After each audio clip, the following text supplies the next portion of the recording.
Hello, everybody, and welcome back to the Tastemakers. My name is Grace Leeder, and I am here right now by myself. But in a minute, I have a very special interview, which you've seen the title of the podcast or the YouTube video. You'll know that I'm chatting with Sam Reich from Game Changer from Dropout. Very exciting. Had the opportunity to chat with Sam about the new series of Game Changer and some Dropout stuff overall. So excited to bring you this episode. If you're not familiar with Sam Reich or Game Changer or Dropout, I would encourage you to go check it out. Dropout is what was formerly known as College Humor, and it is a comedy streaming platform. It, for my money, is the best streaming platform. I get like bang for my buck. It's the best. And also, if you have a friend who has it, they encourage and welcome password sharing. So tell a friend. You can ask me, but I've already shared it with a lot of my close personal friends. So I think I'm a little full up. There's lots of stuff on YouTube you can go check out, lots of like shorts and reels. It's great. Game Changer, I think a lot of folks who listen to RHAP would love Game Changer. Game Changer is a game show where the rules of the game change every time. They have played episodes of Survivor on Game Changer, so I feel like that's a easy entry point. Go check that out. The show just returned with season 8 of the show. Episode 4 aired this week. Episode 5 is coming up, which Sam teases in the episode. I'm going to encourage you to check it out and chat if you're interested in Dropout and Game Changer, or if you're not interested, you haven't heard of it, I guess is the better way to say that. I want to encourage you to check out this interview and then check it out, and it would be appreciative to me and hopefully to Sam and all the lovely folks at Game Changer. So, yeah, exciting times. Check out my interview with Sam. The only way to begin is by beginning. So here we go. Last year, we talked about a year ago, and you talked about Dropout being in its awkward teenage phase. We talked about maybe finding your limbs a little bit, the length of your limbs.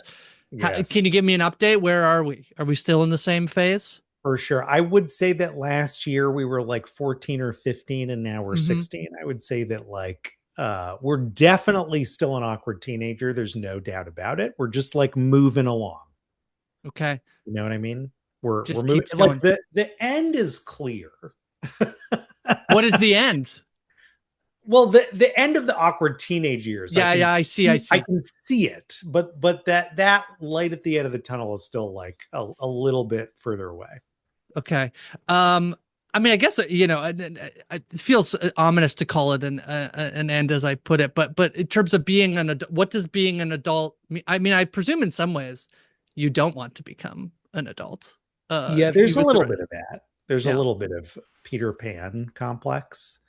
I think like the awkwardness has everything to do with having been this upstart for years and years, coming out of the College Humor years where expectations on us were very low. And so when we overperformed, people were really excited about it. And like, don't get me wrong, people are still very excited about Dropout, but there is more expectation of success. And where there is more expectation of success, the hurdle becomes higher. And where the hurdle becomes higher is, to bring it all the way back to limbs, you need longer limbs to be able to leap over it. So like, we're growing up in all those ways. We are growing up in terms of like meeting the higher expectations of the customer, the talent, the internal team, everybody who's participating in Dropout. And then I think being really grown up, maybe kind of sort of becomes this, who knows what that means? I don't pretend to know what that means. Becomes this kind of like right sizing of the ambition where we are both meeting expectations on the one hand and continuing to like surprise and delight people on the other, which like there's nothing more that I like than surprising and delighting as a category. I think it's a thing you do very well. So yeah. Terrorizing too. I mean, that's also surprising. Sure is. Good point. Maybe we'll talk a little bit about, I feel like you've talked a lot about the business you said, but let's talk about Game Changer. And in the second episode behind the scenes, I believe it was Ash who was talking about, it just keeps getting bigger and bigger. And is that a thing that is sort of is it more so, is that a thing you're trying to do, or a thing that sort of you've been allowed to do because of the success of the show? You're in the 8th season of a show like Game Changer. Totally. Talk to me about why, yeah, maybe why it's gotten bigger. You know, it's interesting. The scale of the production this year was bigger, but the ideas, with a few notable exceptions, did not necessarily feel like meaningfully bigger than stuff we've done on Dropout before. The production felt bigger because it was more humane, which is to say, we were trying to like approach these ambitious ideas with the correct amount of people and the correct amount of budget and effort.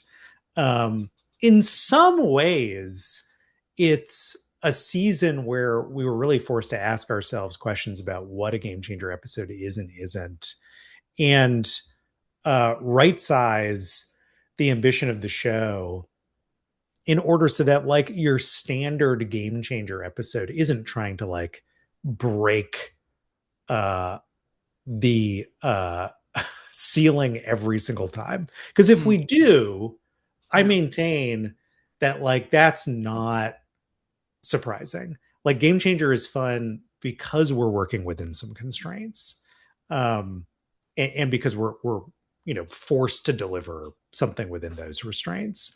Uh for me, necessity being the mother of invention, like uh creating an episode without budgetary limits or any creative limits is like writing poetry without rhyme. Which is to say, I know some people are great at it, but it's Mhm. not what I'm great at, you know. Right. Um, it's also not what I love. Like I love that we continue to do like a lot with a, in the scheme of things, relatively low budget. Um, so yeah, we'll as the season progresses, you'll see how that me grappling with that continues to transpire. Yeah, seeing some of the like really, going through the trailer with a fine tooth comb of like, seeing what, might be happening in future episodes has been interesting to think about in relation to talking with you. But I also think the first episode, the premiere episode, is a really interesting example, I think, of the way in which I think part of the challenge for you folks, and you this articulate this very well in the behind the scenes as well, is that you have a conceit and an idea for an episode, but also you're going to put comedians in the middle of it, and they could go Yeah, anywhere, and actually it's more fun when they do not end up at a place that you thought, if you could almost guess where they were, it's loses some of the fun of the show. totally. So you're building constraints, not maybe, yeah, maybe talk to me about that, but then placing the comedians in these big ideas For that you have. sure, for Yeah. sure. Yeah, I maintain that some of the least fun opportunities of Game Changer are me having to be stringent about rules. Mm. Like when Mike Trapp goes and grabs a ladder in Deja Vu and I have to shut him down. Like in an ideal world, I don't have to do that, which means also that in an ideal world, I'm not creating a game with very stringent rules. Hard to do when rules make games. 100%. Uh-huh. So like the art of creating a game changer episode is often like how big can I create this pen without nonetheless keeping them penned in, Yeah. you know. And also trying to come up with a framework that's like this is going to be fun to watch and it heightens in some way and it's structured that they'll be able to butt up against, but also isn't so constricting that it's on rails and there's a beginning, middle, and end, and it delivers exactly according to plan. Are you talk to me about, yeah, like I feel like sometimes people would ask of like, what's the thing that you told someone to do, and I feel like that's not the, then we're just talking about stuff we didn't actually get to see on a show. What is the thing that you feel like was the someone who sort of pushed you furthest to being able to say yes to something that happened in an episode? Oh Because like wow. if we say tell me about something that you had to say no to, we're just all disappointed that we didn't get to see the thing. But For sure. and having not seen a lot of this season, we could talk about previous seasons too. But like, or maybe is there a specific person who you feel like really is able to do that well in terms of like push you to where you're like you're so close to the edge, but I'm color you color you outside the seemingly line. find it. Yeah. I mean, there definitely are the contestants who do that more than other contestants. Vic comes immediately to Vic. mind. Hmm. Lou comes immediately to mind.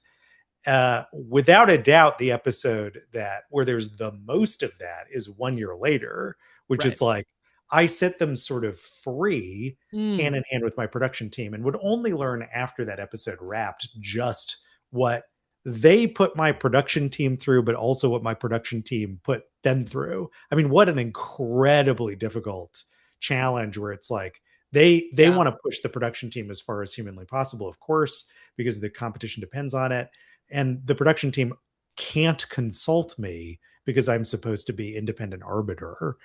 Um, uh, and then, of course, if we want to, look at Sam Lama Ding Dong through this lens, which isn't particularly Mm. fair, but neither was the episode. You could say that that was an example of a player of mine running amok. Oh, Roulette won, them taking over the show, even less so Jeremy hosting, which let's be clear, I was hoping someone would sort of take me up on that Right. bait. But Right. more Oscar's decision to clone that rule twice and make me the only contestant in the episode. By the time that happened, there was a little bit of like me and my creative staff going, we just decided there's no game here. Is that okay? And then Right. going like, actually, it's the most entertaining option. It doesn't matter. It's fine. We will be forgiven that there is no game here. Yeah, I mean, yeah, I mean, it's so. I mean, well, yeah. In a game, what is the over like? What is the guiding principle of an episode of game? Is it to be funny? I mean, I presume that is the guiding Yeah, principle, right? for sure. I mean, I who knows if this affects my Emmy eligibility. My hope is it doesn't, but um traditional game shows a la Survivor, Jeopardy, they're governed by very strict sets of rules because they need to be, because there's real money on the line. Yeah. I am not, because ours is not a real game show by that definition. It is a comedy show that has embraced a game show format. But if I had to abide by game show rules, it would be a very Right. different show. Right. Really, winning Game Changer is being funny on Game Changer. Let's be clear. Well, there's a little bit. I mean, I think Brendan himself has balked at the scoring system on Make Some Noise occasionally. Of Totally. Totally. with do you And have? Can Brennan, I? yeah. How do you pick the winner for Make Some Noise? Can I ask that? Uh Vibes mostly. I would Yeah. say that it is I would say this. I would say that it's the performer that impressed me the most 70% of the time. So Yeah. that is genuine. And then 30% of the time it's because I'm unable to pick that person, meaning I don't know who impressed me the most, and so it's arbitrary. That's fair. I think we all know that basically, so it's good to just pin you down and get an answer Yeah, on yeah, that. yeah.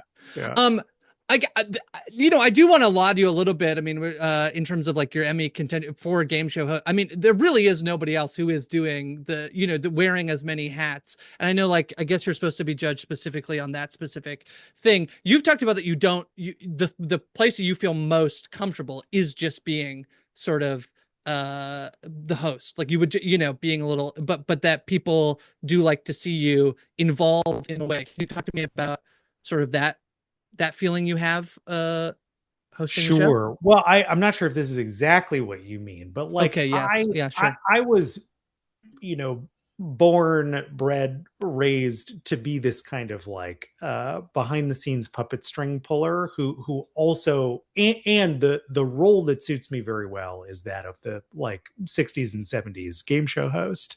Like I was born with this voice and this beard, and that just all ties very well together. Um I'm never the funniest person in the room. And so the fact that I get to be on this side of the aisle is like my comfort spot. I get to basically like tee up comedy opportunities for people who are a lot funnier than I am to bat around. Well, I think you do that very well. So, yeah, and Thanks. surrounding yourself with funny people is a skill in and of itself, For So, sure. I mean, we are so profoundly different than anything else in the category. And ultimately that'll either it'll hurt us until it helps us. Like I Right. think we'll continue to try to do this year after year, and who knows when it's our year. I will be so shocked when it is our year that I will have a heart attack. But I think uh Game Changer is differentiated enough to look like it doesn't belong in the category. And then by the time it gets, the attention of Academy members, it'll be like, how could we ignore this as Right. compared to everything else in the category? Right. I totally agree with that. Yeah, I think I feel like you're fighting an uphill battle, but then once you're there, I feel like it stands out so much that. But yes, agreed with you. You've mentioned before a little bit. I feel like you've hinted but you want to move away from this idea, that the dropout does unscripted, and that is Yeah, interesting to me. Can you? I mean, some of the ways in which like I could see that is you've had comedy specials and things on, but are there other ways you're envisioning sort of this? And obviously, the scope of dropout just expanding with a Kickstarter, and a for board sure. game in itself is sort of expanding in and of itself. Is just a thing of not sort of wanting to be constrained by the way Totally. someone describes dropout. I mean, I think that, don't get me wrong, I have no problem with being synonymous with unscripted content because I think we do it very well. I also think it Mhm. has a kind of a reputation that we do better than, which is an exciting spot to be. I mean, two things. The first of which is we have a huge amount in development that's not unscripted. So, this next era of programming that we're ushering in, um, I hope people begin to associate us more with like alt comedy than they do unscripted alt comedy. But then the second thing I'll say is like there is just a huge amount of written work that goes into this quote unquote unscripted programming, Mhm. whether it's for Game Yeah. Changer or Dimension 20 or whatever it is. And I will say that scripted shows are turning more and more to improv to sweeten their performances, whatever it is. And so there's a way in which these categories are starting to feel a bit dated. Like the most exciting work that's happening, some of the most exciting work that's happening is right on the bubble. Mm. So what should we call that? You know? Yeah. So interesting. Okay, I think I'm basically out of time, I think. But if you won't mind, if I'm sort of in my own episode of Game Changer, Sam, where I Sure. write article and I'm a freelancer, so I get so if you wouldn't mind, my task here is to if you could tee me up something maybe that I could what is to and it could be it would be great if it was juicy, Sam. Something that's coming. Could you tease something? Could dispel a conspiracy theory? It would be very helpful and delightful for me personally. Wow. Like basically you're asking me like what is your Yeah, prompt? I want the headline. I want the head. You I want want the what's the. prompt. I do want the prompt. Yeah. Got Um anything? I feel like this is ask what a me good about journalist does. Yeah.